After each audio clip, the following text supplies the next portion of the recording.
what has changing your environment got to do with self-control? Well, it's got quite a lot to do with self-control and making it a lot easier. To control what happens to you throughout your day and how you behave. And that's what we're going to be talking about in Get Real with the English Sisters. Today's podcast. Please do take a moment to give us a review if you like this podcast, because we really do appreciate it, and we are growing. We are growing. So yay. Thank you. Thank you so much. So changing your environment, I mean, does that mean physically changing your environment? Absolutely, I do believe that is, yeah. Physically. So make the change in make your life look like the life that you want. So in other words, if you want to be an efficient person, for example, and your home desk looks like it's like too much fun because you have your computer with the gaming on there, or you have, lots of distractions on your home desk, not a good idea. What you mean, like your home office? Your home office, yeah. If you work from home, yeah. I'm actually looking at the desk there and I'm thinking, like, my husband's got too many distractions. He's got all his stamps. He's a mad stamp collector and he stuffs them all on what is supposed to be the work desk. So when he goes into work and he goes to do the family business, like all the accountancy and everything, he gets totally distracted because he's got all his things that he really wants to do, all his hobby on there. Really? Yeah. So I said, no, you've got to transfer it all upstairs. So that's what he was doing. You probably noticed it looks a bit tidier. Well, I hadn't noticed it really. Well, it has actually. But now that I'm looking, there's a lot less. I can see there's less. I mean, he's such an avid collector, so we're always getting new albums coming in. That does make sense, because if he hasn't got his hobby on his desk, he's much more likely to get on with if he doesn't get distracted with his phone or something. Of course not. No, you just sit down and you start working, and that can be the same. I mean, in this case, it's what's it called, stamp collecting, but it could be anything. It could be gaming, it could be anything that can be a distraction and that would require self-control. So what we're saying is, why do we have to rely on self-control that we know that as human beings we're all rather weak when it comes to self-control? We do want to seek pleasure, don't we? We do. There is a tendency in our brain to go towards pleasure. I mean, to go towards fun. Who can blame us? That's what we're also designed to get, as much pleasure as we can, as quickly as we can, because we know that it might not be there. Because we might be available. That's how we were designed. It's not always available. It's like food. It's like anything else. Yes, I suppose with food as well, if you want to, be fit and healthy, don't have all those cookies in the cupboard. Or do what I do once again, like I'm actually thinking about it now. We've got this fridge in the garage. It's an old fridge, but it still works. And so what I do is I put all the little treats in the freezer there, like all the ice creams and things now that it's summer, in the freezer there. So when it's nighttime and we're all really tempted to go towards the sugary treats. But you're tired. Yeah. Especially when it's my husband's turn. I say, go. He goes, is there any ice cream? I go, oh, yeah, it's in the freezer in the garage. I can't be bothered. So if I put it in the freezer at home, here, inside, in the kitchen, he would have just gone and got it. That's rather clever on your behalf. Yes. I didn't really do it intentionally, but it's because there wasn't enough room in this freezer. So I'm sounding so clever now.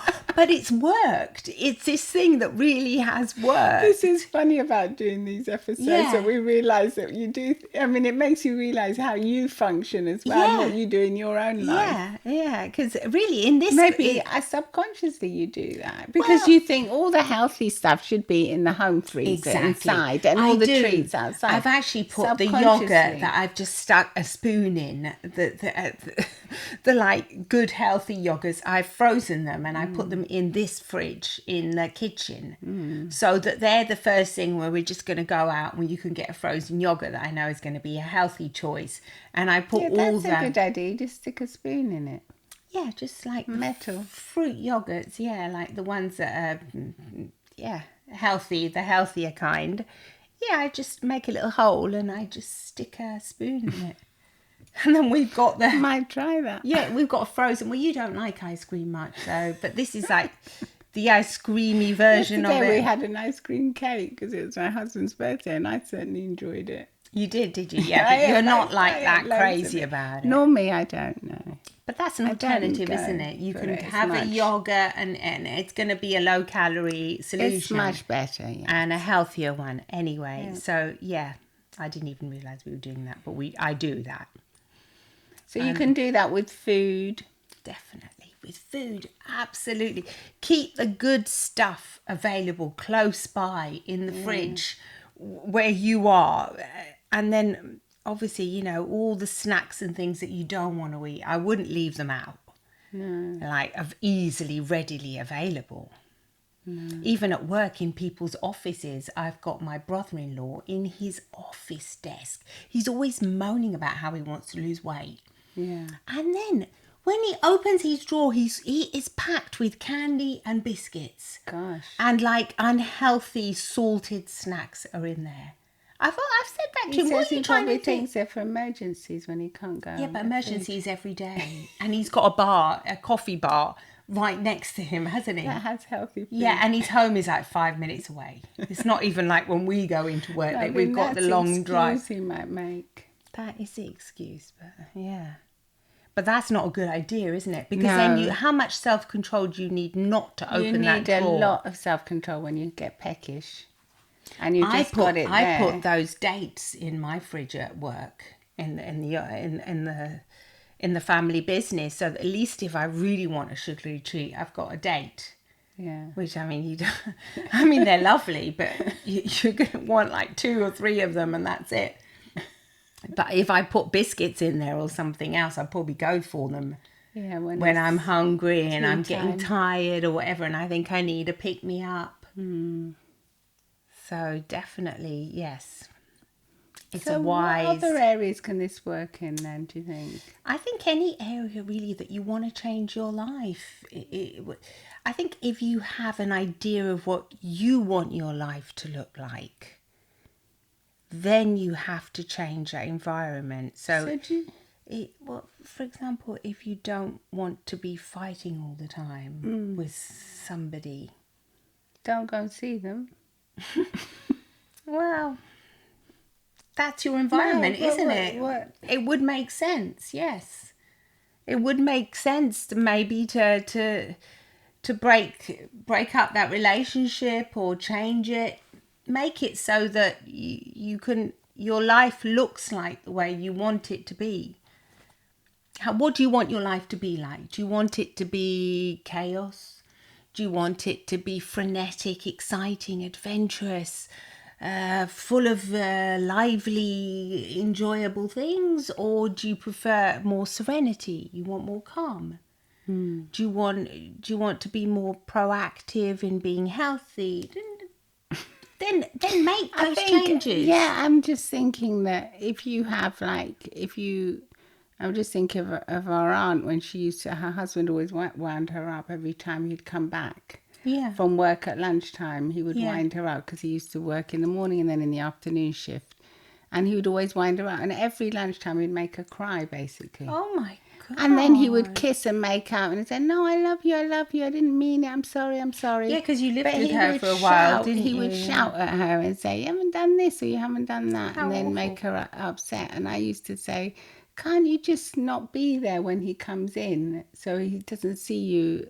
The first thing he sees you is you in the kitchen, pretend to be doing something else. Just be busy. To avoid this initial confrontation when he comes home all worked up, because he's obviously worked up because something's happened at work or something. He's had a very hard job. He's manual labour. Right.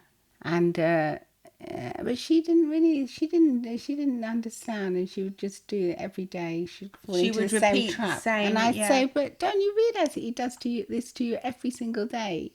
And then she would say, well, I hadn't really thought of it like that, but yes. But I think that's kind of how she kind of knew what her relationship was like and how she felt kind of comforted by it. The fact that afterwards they would kiss and make up and he would hug her and say how lovely and beautiful she was and amazing.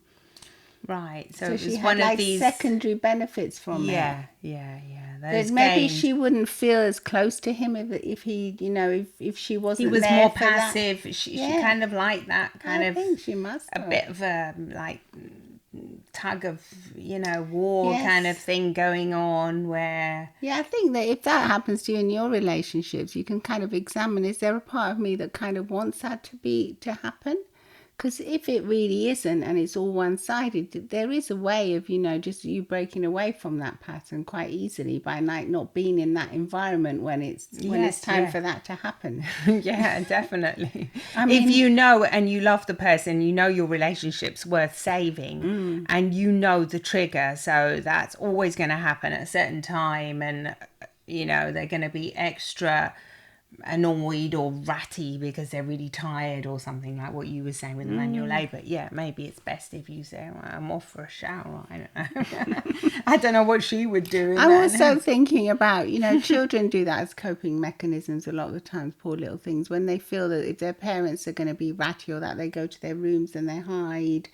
And Right. yeah, it's really sad, but I mean, it's something that we have come to know as a coping mechanism to avoid Yes. that. Also to learn how to kind of read the room, what's going on, how are people feeling Yes. at that moment in time. Yeah, well, you change your environment. You go Yeah, away. You yeah. go, it does make sense. That's like the time out is like that, isn't it, as well? Change your child's environment. I never Different. thought of that, actually. Yeah. It's kind of. Kind of, yeah. You say, all right, you go into a different environmental space where we know there are different spatial anchors, as we call them, because there are anchors. Each space of your home and your environment will trigger something in your mind, some pattern. And it's often in a certain. I remember when we were used to be writing our book, Violetta would tell me, every time I walk into the shower, I get an idea. And I would say, well, for God's sake, go in that shower more often. Go walk into the bathroom, walk in there, even if you already had a shower, get that idea. And that was because in that particular space, you felt relaxed or whatever, and you allowed Creative thought. Yeah. It was attached to that, yeah. It was anchored to that space, as we call it. Yes, anchored to that space, and that would bring that up. Yeah, each space, you'll be surprised if you actually think about it, even in your own home or in your office. Every time you sit on a particular chair, you'll probably feel a certain way.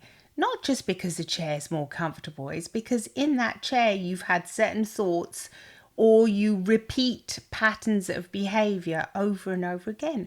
And sometimes it can be as simple as, so if you're in a confrontational relationship with somebody, what about swapping places? Oh, yes, we've done that. We've done that experiment, yeah. Like in the kitchen table, swap them around. It can be so simple as that. I've just thought of it now. It's like it seems like if it wouldn't work, but it does work. It works. Yeah. Because if you've got two like family members that are quite confrontational with each other, don't put them opposite each other. Put them side by side. Yes. So they can't actually see each other. It's like the dog and the cat thing, isn't it? You don't look at them too much. Don't stare them out. They're side by side. So for a start, they're in if a you different. Can, obviously, if you've got enough room. And this, it might sound like a joke, but it's not really. Actually, it really does work. It can work as well if you've got a family and you know that you've got two siblings that are going to be fighting. Yeah. You can also try and change your place and say, oh, hey, why don't you try sitting here for today? Come on. Or you place the mat there. Like if they're little, just change their... I used to put my two kids side by side as well. And it was only like years later when they said, why do I always want to sit here, Mum? And I go, that's because that's where I decided you would sit when you were little. And I put you side by side so there'd be no fighting and you wouldn't look in each other's faces, and because they was very, very, they only had 1 year difference, but I thought they might throw food at each other or something, So I put them side by side, and me and their father in front of them, so also so that we could help feed them and yeah, because there was two. Because there was two little ones, but Yeah, it's just funny that now they've said that's why they sit there. You know, they kind of had that realization, but it certainly does happen. I mean, I don't really like changing places in the kitchen. No, we don't. We're creatures of They're habit. like musical chairs, they always say. Yeah. Our husbands always say that when we go somewhere, we have to change seats like 3 times. We do, yeah.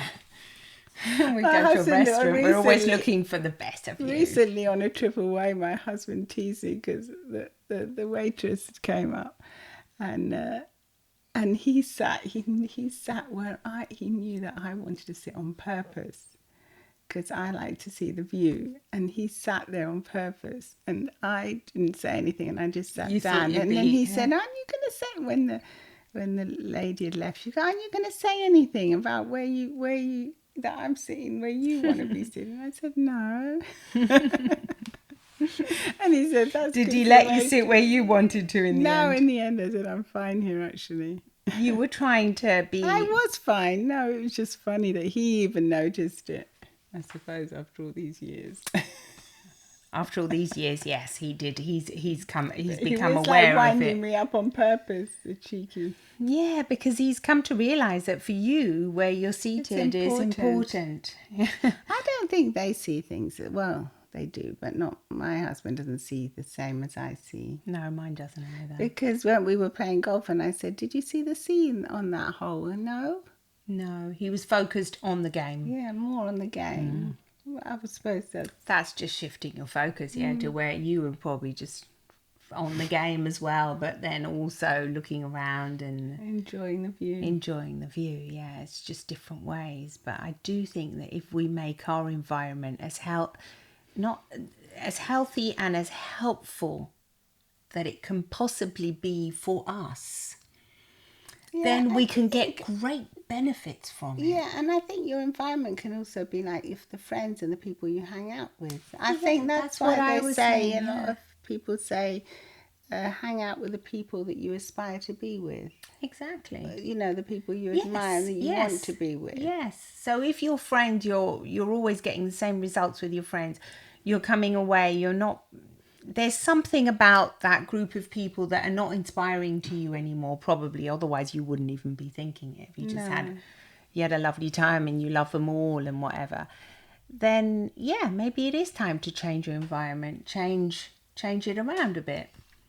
Maybe even just going somewhere different, even with the same people, can make a difference. They've actually done like psychological tests and scientific tests on like areas that are really run down, and they'll put like flower beds in them and flowers. I remember that. And then the actual people in the area, the crime rates reduce, and you know Yes. that people in the area actually start taking care of their own environment a little bit more when they can already see it looking nice.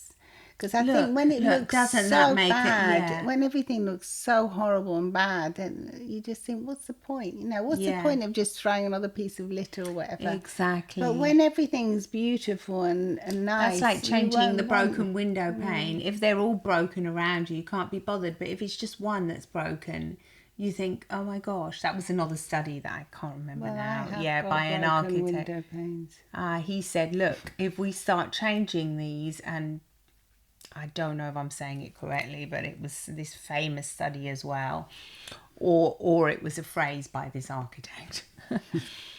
And yeah, it was about the window panes in rundown neighbourhoods, and they said that yes, if you make that change and you look after it, like what you were saying, even in a place that could look really sloppy, people start taking pride. So that's where the environment really less crime rates, less everything really.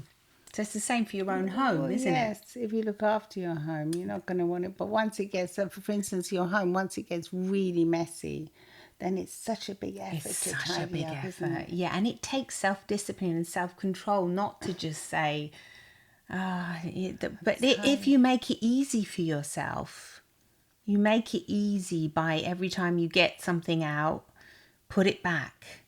You get your clothes out, try and put them back or put them somewhere. You know, if you just start throwing them all on the floor, then you find you've got this huge pile that will take self-discipline to pick up, put in the laundry. But And it's it'll a lot make you feel easier. worse about yourself as well. I think it gets you down in the end. Of course it does, because then you've always got that on the back of your Yeah, mind, it's haven't too you? much. Oh, I've got your sense of overwhelm. Makes you overwhelmed. So if you want to be a tidy person, how many people do you hear saying, "Oh, I wish I was tidy," or "I wish I could be tidy like you," or "I wish I could manage." Well, just start by trying to create that environment. So look at your own space and think, maybe I can do something here. Yeah, and now You there's know. so much help as well on YouTube or wherever. You can just look things up how to be tidy.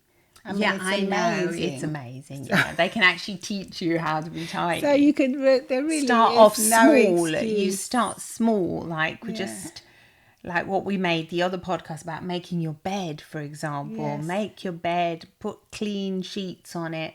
Start off small and then try, you make a habit of that. Repeat it.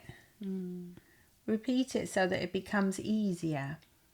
Yeah, Trying and to they think in what also other they also areas. say, like, a lot of people that are trying to better themselves in life, like professionally. So they say hang out with the people that you want to be like. If you want to be a lawyer, hang out with. If you want, if you aspire to Yes, study yes, law, hang out where the yes. lawyers go. Go to where they are. Listen Exactly. to how they talk and what they do, how they behave. Absolutely. I guess it's the same thing. Like you want to be healthy and have a good heart health or something, and you want to go to the gym. Make it easy for yourself. Prepare your gym bag. I remember Yeah, I get used to the do. right stuff. Yeah, but you get the gear, get the right stuff. That's step one. After you've enrolled or whatever. And then make sure you put your bag like right near your door in the morning. Yeah, And make or sure it's all your stuff in there is clean and ready. Just or put it in the car. I used to, because we we used to go used to by have a car. car. Yeah. So I would actually put it in the car so I would know I would have it ready. And there's simple things like that. Yeah, because otherwise, when it's the morning and you've got some other You're millions in. of things to do, oh no, I haven't got time to go, and I I can't can't. prepare my bag Oh, I today. can't be bothered to prepare my bag. Yeah, now I haven't got time to prepare my bag. And that's it. You start That's the reality of all it. the sabotage, all the self excuses, and also maybe even the reality because you're in a rush. Because you've got other things. You might have kids you got to take somewhere to school or whatever. Yeah, so it all piles up. Definitely change your environment and you will, to the life that you want, what you desire. Change it. And you won't need as much self-control. No, and also, like, if you're thinking of living in a certain area, before you actually go and buy in that area, if you can afford to buy, obviously, but go and live there for a while and see if you like it. See what the people are like there. See how it is, and That's a good idea, really. yeah, Yeah, like because rent it for a bit or rent something. it. Yeah, because a lot of people, they might think they've had this idea, this fantasy in there. Like they might want to live in the suburbs or Yeah, something, yeah, no, I and then they agree. go Yeah, and they buy a totally. house in the suburbs, and then they And I think, think it's oh, not I for hate me. this country life. I don't like this. It's too, it's quiet. There's nothing to do. It's boring. Gets Yeah. my hay Or fever. if you want to But live if in you the like it, city and just go and experiment, just try it out. Even if you just go for a short stay, even if you don't want to commit to a longer stay, go and absolutely. see what it's actually like there. Because you'll notice after a couple of weeks, you already start feeling what the vibe is. Definitely. And you'll also be able to notice what your own vibe is, Yeah, how and you're feeling yeah. because you change your environment. How does that actually make you feel? Is this kind of what you want? You're writing I about think it testing has to things give it. I out. think you have to give it a couple of months, probably. Oh, definitely, definitely, because definitely a couple of months minimum. Because then some things that you might not like, you might start liking afterwards. Or you Exactly. might long for what's familiar in your old place where you used to live. You long for that, but then because this is all new, your brain has to adapt and you have to see. But I think if you like it more or less, You kind of you know, quite, don't you, in yeah, your it's like heart? what they say about a good pair of shoes. Why do you have to stretch into them? No. If they're good and they're comfortable and they should be quite comfortable as soon as you put them on. Really. And if I'm you just find thinking you're of that saying squeezing that into only them. the horrible things in life you have to get used to. The other Yeah. stuff you just think, oh, this is Yeah, nice. But that's it's not just true, because I remember when we first started going to luxury hotels, for instance, I used to feel really uncomfortable in them. you did, yeah. Yeah, I was only used to them because I used to be an air hostess Yeah. and the And company I would paid. feel, no, I don't like I feel Otherwise, no. embarrassed. I don't feel as if I belong here. I don't feel as if I should be here. No, Because we grew up, yeah, quite poor. poor, yeah. So, yeah, you're right about that. So sometimes, even Makes the you. finer things in life, you have to kind of What about keep. when you go to a posh restaurant? Lots of people feel don't like them. uncomfortable there. There you go. I You just still don't think, like all that fuss and attention over you. I suppose I have to get yeah. used to it, but I'm not I that have kind to of. get used to it. You lucky thing. I mean, you don't have to get I used don't to it. have to, but I mean, I would You like to prefer not to you be like prefer the feel more like casual that. I vibe. would like not to feel like that, because why do you have to feel intimidated just because you're in a posh place? Do you feel intimidated Sometimes I still? do if Yeah. it's really upmarket. Yeah. I don't like it. No, you don't like it I because it's prefer, habit, isn't it? You yeah. prefer like I prefer just something lovely simple. things, It's but lovely things, but simple and basic. like more homely, Yeah. so that you can, yeah. That's obviously I prefer that as well. I suppose that's what a lot of people prefer. I mean, I remember watching Luxury a can program also once be where that. they were billionaires and that, and they were saying, really, I just want. We've got a chef here. We're on holiday, but I just want bangers and mash. I don't want any Really, posh there you stuff go. on Yeah. the menu. No. You want comfort food in the end. Well, Sometimes. you want things that are familiar to you, yeah. Because if you grew up on bangers Or and like mash, which is pasta, like pizza. an English sausage with these mashed potatoes, which is, if you like them, because that's what you grew up with. If you grew up with, whatever you grew up with, that's probably what you want to go back to. Yeah. Yeah. Or a simple plate of pasta. Pasta for Italians, yeah. They pizza. just say, no, I just want a plate of pasta. Don't give me all this. But that's a lot to do with your environment, isn't it? But sometimes you can get used to a more. You can get used to what you're saying is, can you get used to luxury? I think people can get used to luxury more than the opposite, which is the hard life. You get used to everything, really. The human mind and the human body is very adaptable, thank goodness. So we adapt. We make most of what we can. We adapt to everything, basically. Most things. But obviously to luxury, you don't have to adapt much to that. You might feel a bit uncomfortable at first if you're invited somewhere that's like, oh, way. Going to a gala or something, you might think, I'm nervous. I mean, that's quite common, isn't it? Think, gosh. I think that would be normal.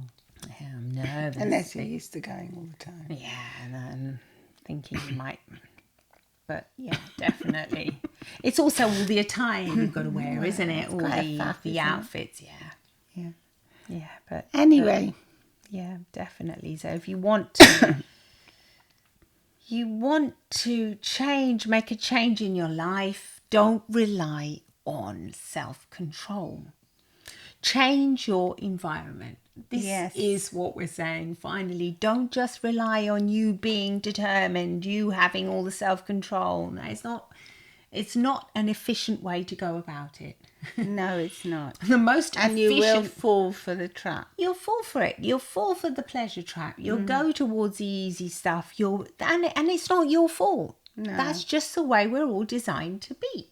Yeah, I remember some of our colleagues that deal with the hypnotherapists that always have for the non-smoking, the ones that do the non-smoking. The first thing they tell their clients is to throw their cigarettes away, and then don't keep any cigarettes in the house.